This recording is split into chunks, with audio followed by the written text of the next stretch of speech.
talked enough Alabama on this show. I mean, rightfully so. They have the #1 overall recruiting class, but there are a few other programs in the SEC West making moves today. So I want to start with you, Andrew, and Ole Miss. What's Lane Kiffin up to today? Yeah, I don't know how we haven't brought this name up because I think it's a borderline 5-star prospect. Wow. Someone we're excited to see in Orlando at the All-Star game. Ryan Perkins, I think he's, number 35 in our rankings. He signed with Ole Miss, and coming into the week, there were some questions. Is he going to wait to sign? Alabama has been on him from the jump. So Lane Kiffin, the Rebels, they get that. Juice Kiffin as well. I'm sure he played a little bit of a role. They get it across the finish line. That's a big win for them. And then Aiden Williams, in-state wide receiver, guy we've seen tear up every camp he's been to. I was at Florida's Friday Night Lights 2 years ago. He went 4-5 on the Lasers, Under Armour's Future 50 event. He was awesome. Big-bodied outside wide receiver. He ends up signing, and that's notable because when Coach Prime was at Jackson State, he had actually visited there a few times. So Ole Miss, they're sitting 48th right now in the rankings. We know transfer to the SIP and all that stuff.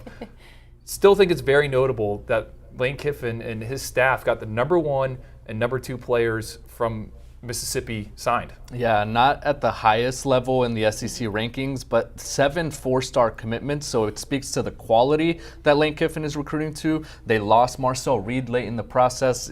I don't think he's breaking out the Merry Flipmas sweatshirt anytime soon, considering that it just happened to Lane. But I do think that their emphasis on the transfer portal is going to make up for maybe some of the deficiencies that we see in this high school class. Man, Mario Cristobal, great guest. Matt Rule, great guest. But Juice Kiffin, we got to get him on the show. He's such a good boy. Lane was at some satellite camp down here in South Florida. I'm like, bring the dog. I need a photo with him. That's what everybody wants. That's the final sell when you're talking to these recruits, is you bring them in front of Juice and game over. All right, guys, let's shift to the other team in Mississippi, and that is Mississippi State. Of course, tragedy striking with the loss of Mike Leach. A very difficult move that they have to make with Zach Arnett. Stepping in was the interim, now promoted to the permanent head coach.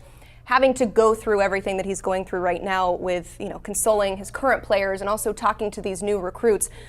Give us a win for Mississippi State today. Who do you like? You mentioned win, and I'm about to start writing my winners and losers column for today, and I think Mississippi State has a case to be a winner. Wow. They go out and beat LSU, Florida State, and others for Isaac Smith, a top 247 safety from Mississippi. Excellent player on Friday nights, and that's kind of the trend and theme of Mississippi State's class. I love Creed Whitmore, a kid that they flipped from Florida a few months ago. High school quarterback, projects as a wide receiver. This is a guy that ran for 1,200 yards. He's going to be in the slot, changes directions, excellent. Up in Georgia, Bryce Pollock, a 6'1" corner with a 11.1 speed in the 100-meter dash.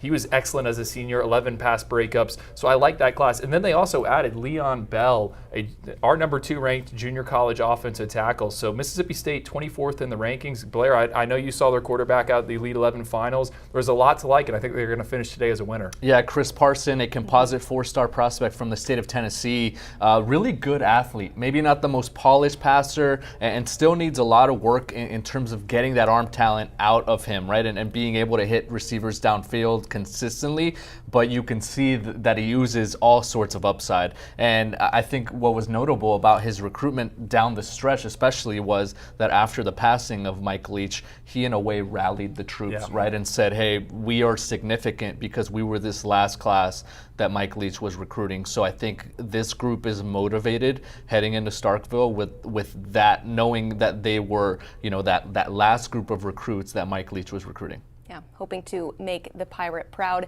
Meanwhile, LSU, a lot of excitement there. Obviously, Brian Kelly riding the high that was year 1 trip to Atlanta for the SEC championship. What stands out to you about this Tigers class? It's the offensive line. I think I keep saying it on, Pate's podcast, this podcast, but that really is the strength of the class. So Lance Hurd, he looks like a future guy that will play on Sundays. DJ Chester, same thing. What's great about Chester is he's kind of interchangeable. We know what they did with Emory Jones. We know what they did with Will Campbell. So I like that. And then LSU with the tight end position, we saw Mason Taylor, Jason Taylor's son, as a true freshman, came up monster in that game against Alabama. Well, now they add Kamarian Pimpton, who they flipped from Vanderbilt a few hours ago.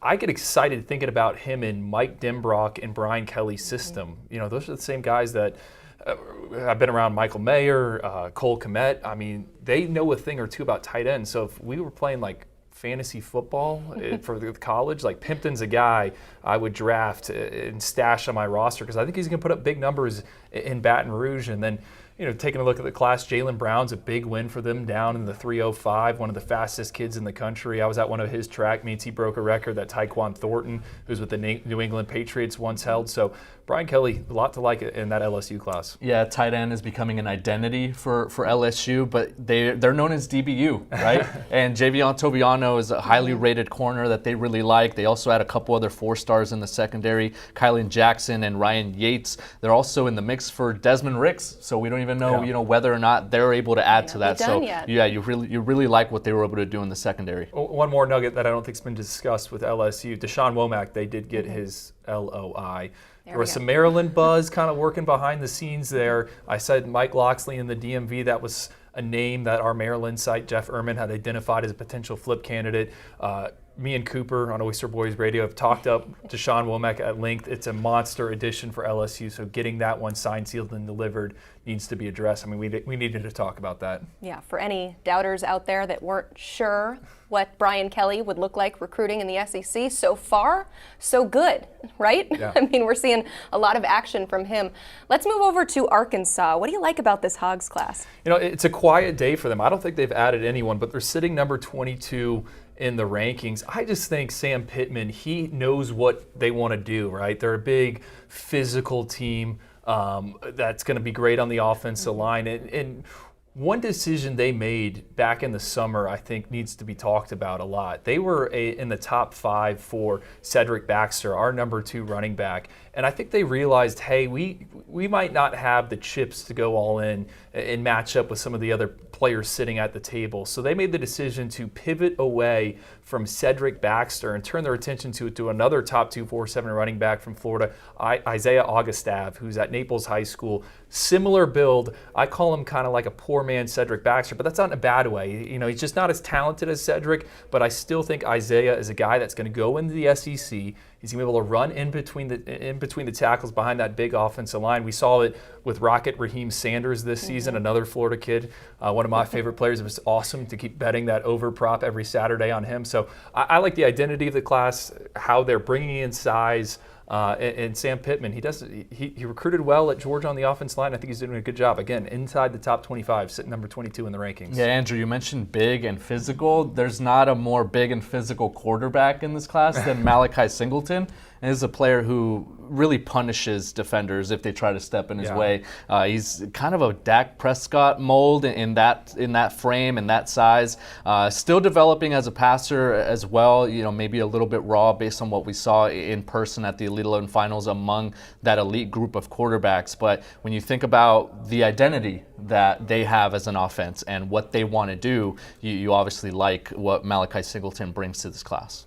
Of those 4 classes that we just mentioned in the SEC West, we've done some superlatives before. I'm going to ask you, first off, whose class excites you the most of Ole Miss, Mississippi State, Arkansas, and LSU? Oh, I think you can go in a variety of different directions here. I mean, I'm peeking ahead towards Saturdays, and I mentioned Suntarine Perkins signing with Ole Miss.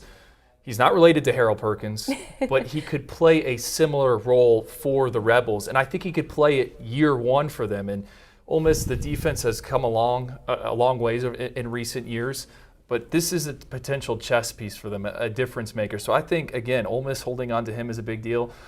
And then Mississippi State, just kind of how they finish this thing out, sitting in the top 25. I think there's a reason to be excited in Starkville about what they're bringing in, because traditionally, I mean, they haven't been finishing there, so that's huge to me. Yeah, for me, it has to be Arkansas. They're a top 25 class, and when Sam Pittman came over, I think you would have liked to take that as a fan of Arkansas, right?